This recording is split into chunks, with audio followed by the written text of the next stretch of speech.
Aku, Reza dan Ardi berangkat ke Gunung Salak hari Sabtu pagi. Niat awal cuma camping semalam buat konten dan cari suasana dingin. Karena terlalu percaya diri, kami merasa jalur apapun bakal aman. Kesalahan pertama kami dimulai saat memilih jalur alternatif. Di base camp, seorang bapak sempat bilang, "Kalau sore belum sampai pos 3, jangan lanjut lewat jalur kiri." Kami cuma mengangguk sambil tertawa kecil. Sabtu pagi itu, udara di kaki Gunung Salak terasa segar, namun menusuk tulang. Aku, Reza dan Ardi berdiri di hadapan jalur pendakian yang mulai tertutup kabut tipis. Niat kami sederhana, camping semalam untuk konten video.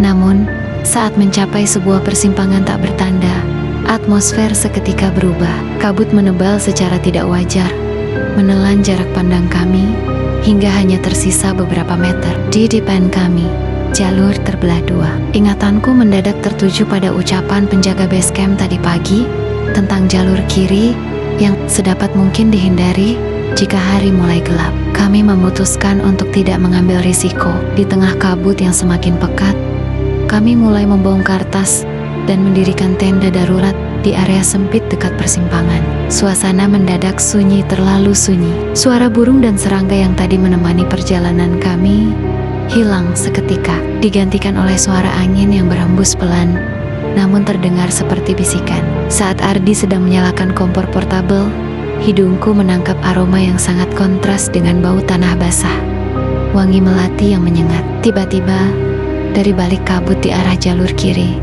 sebuah cahaya temaram muncul, bukan center, tapi seperti lentera minyak yang bergoyang.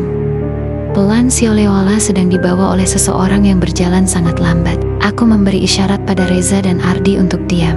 Kami segera mematikan senter dan merayap masuk ke dalam tenda, membiarkan kegelapan total menelan kami. Melalui celah kecil di resleting tenda yang tidak tertutup rapat, aku melihat cahaya lentera itu perlahan mendekat. Langkah kakinya terdengar aneh seperti suara sesuatu yang diseret di atas dedaunan kering. Bau melati kini memenuhi udara, begitu menyengat hingga membuat mual. Cahaya itu berhenti tepat di depan tenda kami. Bayangan panjang jatuh menimpa permukaan kain tenda. Bayangan sesuatu yang sangat tinggi, dengan posisi kepala yang miring ke samping, secara tidak wajar. Kemudian, keheningan pecah oleh suara tawa kecil seorang perempuan, pelan, namun terasa begitu dekat. Seolah-olah dia sedang menempelkan telinganya ke dinding tenda, mendengarkan detak jantung kami yang berpacu kencang. Rasa penasaran yang dipicu rasa takut yang luar biasa membuatku nekat mendekatkan mataku ke celah resleting. Awalnya aku hanya melihat kabut putih yang berputar-putar,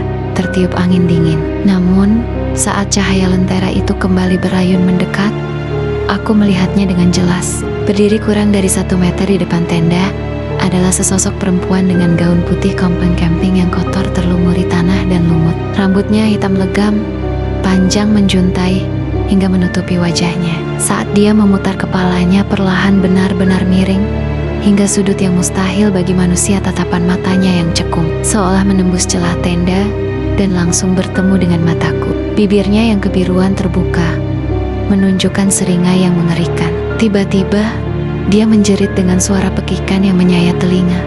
Bukan seperti suara manusia, melainkan seperti lolongan hewan yang sekarat. Tangan dengan kuku-kuku panjangnya mulai merobe-roba dan mencakar permukaan kain tenda kami dengan beringas. Tanpa pikir panjang, aku berteriak pada Reza dan Ardi untuk segera keluar. Kami menerjang pintu tenda, meninggalkan tas dan semua peralatan camping kami begitu saja. Kami berlari membabi buta, menembus kabut tebal, mencoba mencari kembali sesaya jejak langkah kaki kami di jalur setapak semula. Suara tawa dan pekikan itu terus membuntuti, bersahut-sahutan dengan suara langkah kaki berat yang seolah-olah berlari tepat di belakang tumit kami.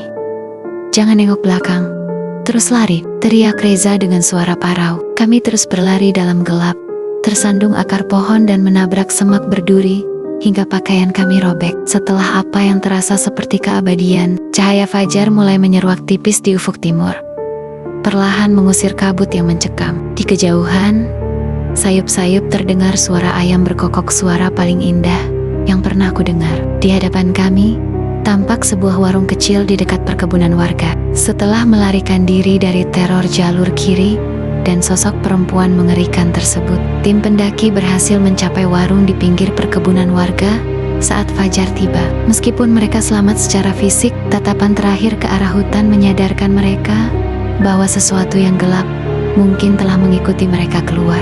Bapak penjaga warung pun menutup pertemuan dengan pertanyaan yang menyiratkan bahwa kengerian tersebut bukanlah hal baru di Gunung Salak. Cerita berakhir di sini.